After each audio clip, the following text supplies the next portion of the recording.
आकाशवाणी पटना है। अब आप अभिषेक दास से प्रादेशिक समाचार सुनिए। पहले मुख्य समाचार। प्रधानमंत्री नरेंद्र मोदी ने कहा, कोरोना से जंग को देश में जन आंदोलन बनाया गया।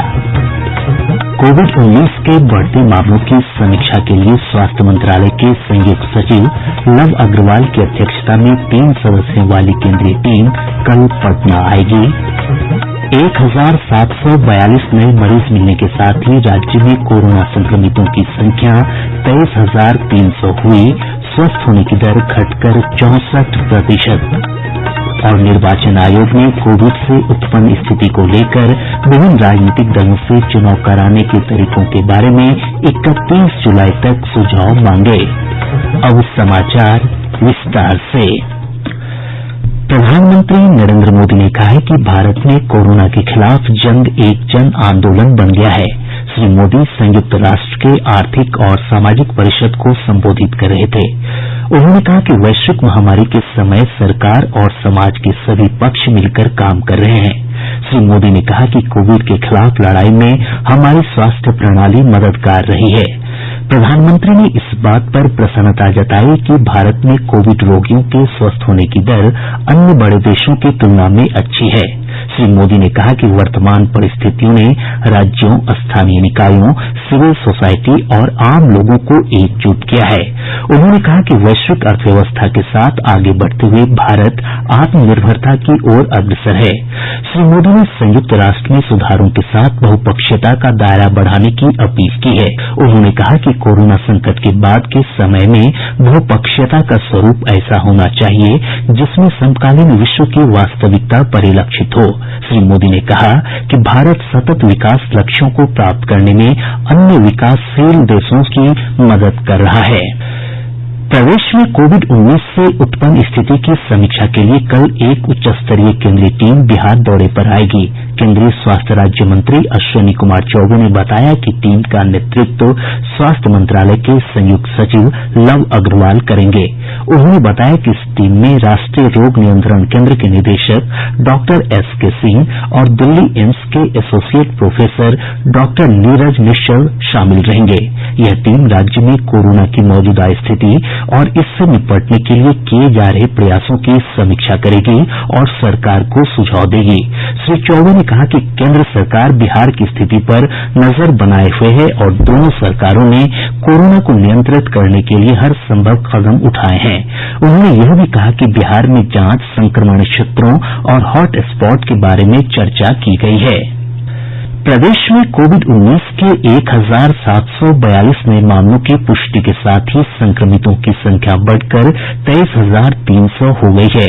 स्वास्थ्य विभाग से प्राप्त जानकारी के अनुसार अब तक पटना से सबसे अधिक 3,245 मामले सामने आए हैं। जिले में अब तक 28 मरीजों की मौत हो चुकी है।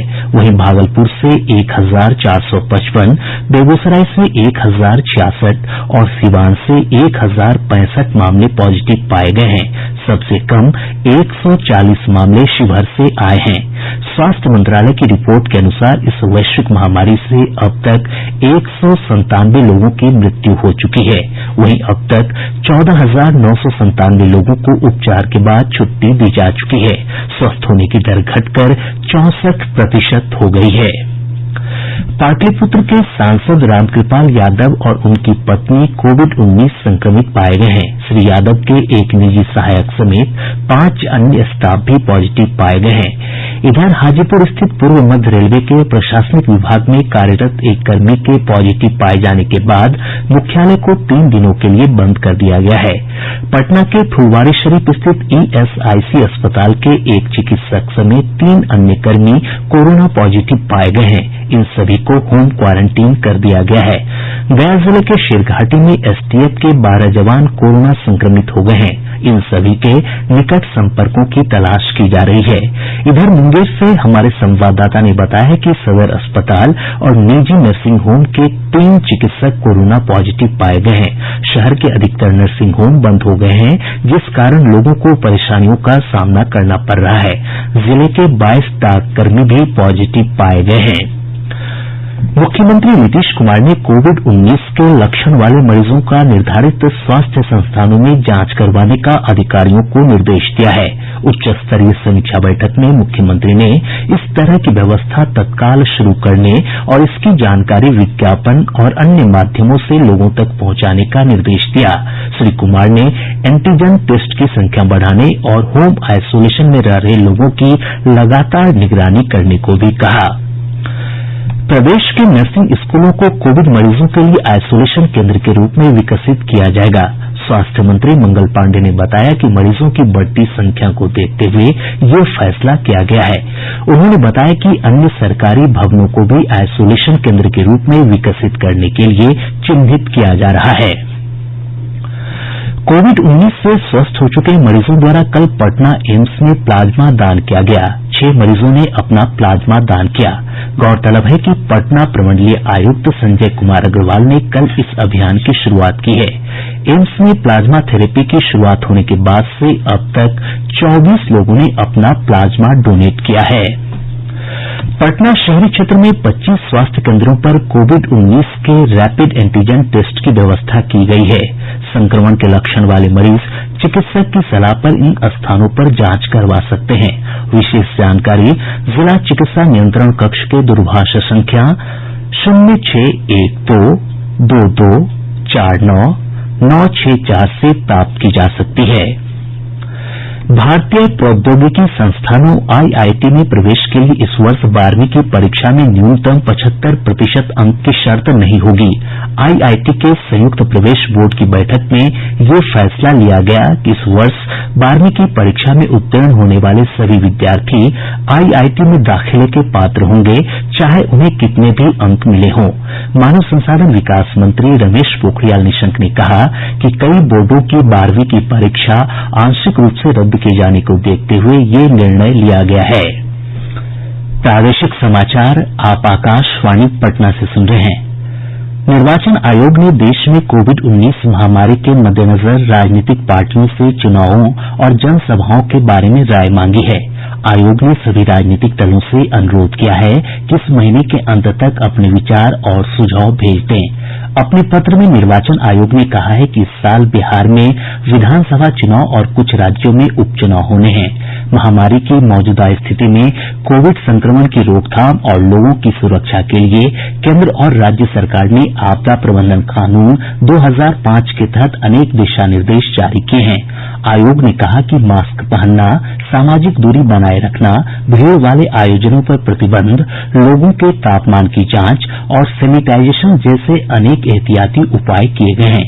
आयोग के पत्र में कहा गया है कि राजनीतिक पार्टियों के विचारों और सुझावों के आधार पर उम्मीदवारों के प्रचार अभियान और चुनाव प्रक्रिया पर दिशा निर्देश तैयार किए जाएंगे।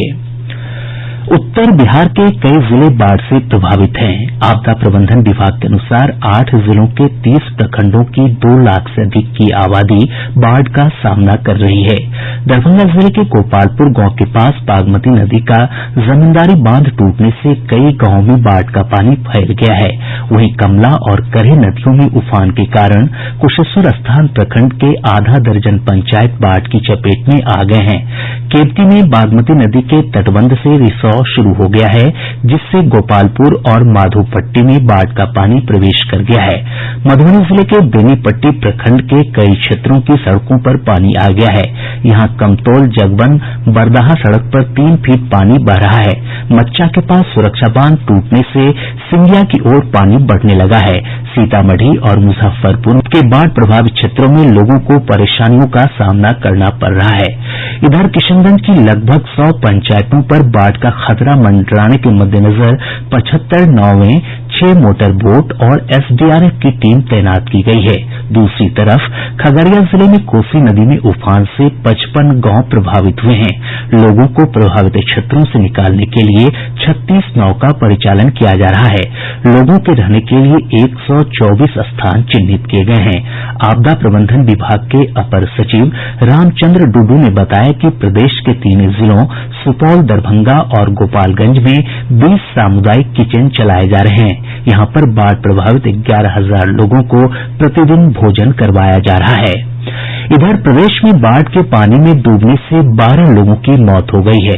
मृतकों में सीतामढ़ी के 4, दरभंगा और पूर्वी चंपारण के 3 तथा समस्तीपुर और मधुबनी के 1 लोग शामिल हैं। प्रदेश की अधिकांश नदियों के जलस्तर में उतार चढ़ाव जारी है। गंगा, गंडक, बूढ़ी गंडक को छोड़कर सभी प्रमुख नदियों के जलस्तर में गिरावट दर्ज की गई है। हालांकि अब भी कई नदियां खतरे के निशान से ऊपर बह रही है।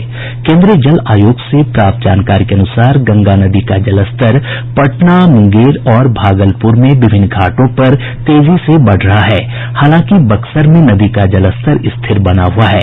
वहीं गंडक नदी मुजफ्फरपुर जिले के रेवा घाट में लाल निशान से ऊपर और वैशाली जिले के हाजीपुर में लाल निशान के आसपास बह रही है। रेवा घाट पर नदी का जलस्तर 54.68 मीटर रिकॉर्ड किया गया, जो लाल निशान से 20 सेंटीमीटर ऊपर है। इधर बूढ़ी गंडक नदी का जलस्तर मुजफ्फरपुर, समस्तीपुर और खगड़िया जिले में विभिन्न स्थानों पर तेजी से बढ़ा है। बागमती नदी के जलस्तर में कमी हो रही है, लेकिन सीतामढ़ी जिले के कटौंझा और मुजफ्फरपुर में यह अब भी लाल निशान से ऊपर बनी हुई है। वहीं कमला बलान नदी का जलस्तर मधुबनी जिले के जयनगर और झंझारपुर में स्थिर बना हुआ है। कोसी, महानंदा और परमान नदी के जलस्तर में कमी आई है। स्वास्थ्य मंत्रालय से मिली ताजा जानकारी के अनुसार देश में कोरोना संक्रमितों की संख्या 10,38,716 है। वहीं देश भर में अब तक 6,53,751 रोगी ठीक हुए हैं। मृतकों की कुल संख्या 26,273 हो गई है। बिहार विद्यालय परीक्षा समिति ने इंटरमीडिएट में नामांकन के लिए पंजीकरण की अंतिम तिथि 22 जुलाई तक बढ़ा दी है। पहले यह तारीख 17 जुलाई तक निर्धारित थी। राज्य सरकार ने विभिन्न विभागों के तहत निबंधित ठेकेदारों को लेबर लाइसेंस में छूट दी है। अब 50 से कम मजदूरों से काम कराने वाले ठेकेदारों को लेबर लाइसेंस लेना अनिवार्य नहीं होगा। पहले 20 से अधिक मजदूर होने पर लाइसेंस लेना अनिवार्य था। पटना नगर निगम की मेयर सीता साहू के खिलाफ असंतुष्ट पार्षदों ने अविश्वास प्रस्ताव लाया है। निगम प्रशासन को सौंपे पत्र में 44 पार्षदों के हस्ताक्षर हैं। अब पटना से प्रकाशित प्रमुख समाचार पत्रों की सुर्खियां। आज के सभी समाचार पत्रों ने अलग अलग खबरों को प्रमुखता से प्रकाशित किया है। दैनिक जागरण ने प्रधानमंत्री नरेंद्र मोदी के संयुक्त राष्ट्र में संबोधन को प्रकाशित करते हुए लिखा है, महामारी ने दिया यूएन में सुधार का मौका। हिन्दुस्तान की सुर्खी है, नर्सिंग स्कूलों में बनेंगे आइसोलेशन वार्ड। प्रभात खबर देश में कोरोना वैक्सीन के परीक्षण पर लिखता है, पहली दवा वैक्सीन के मानव परीक्षण में कोई साइड इफेक्ट नहीं। दैनिक भास्कर ने लिखा है, बीसीजी का टीका 60 से 95 साल तक के बुजुर्गों को लगाकर देखेंगे यह कोरोना से बचाने में कितना कारगर। आज और राष्ट्रीय सहारा ने राजस्थान में चल रहे राजनीतिक संकट को अपने पहले पन्ने पर जगह दी है। और अब अंत में मुख्य समाचार एक बार फिर। प्रधानमंत्री नरेंद्र मोदी ने कहा, कोरोना से जंग को देश में जन आंदोलन बनाया गया। कोविड-19 के बढ़ते मामलों की समीक्षा के लिए स्वास्थ्य मंत्रालय के संयुक्त सचिव लव अग्रवाल की अध्यक्षता में 3 सदस्यों वाली केंद्रीय टीम कल पटना आएगी। 1,742 नए मरीज मिलने के साथ राज्य में कोरोना संक्रमितों की संख्या 23,300 हुई। स्वस्थ होने की दर घटकर 64%। और निर्वाचन आयोग ने कोविड से उत्पन्न स्थिति को लेकर विभिन्न राजनीतिक दलों से चुनाव कराने के तरीकों के बारे में 31 जुलाई तक सुझाव मांगे। इसके साथ ही आकाशवाणी पटना से प्रसारित प्रादेशिक समाचार का ये अंक समाप्त हुआ। घर में रहिए, सुरक्षित रहिए और सुनते रहिए आकाशवाणी।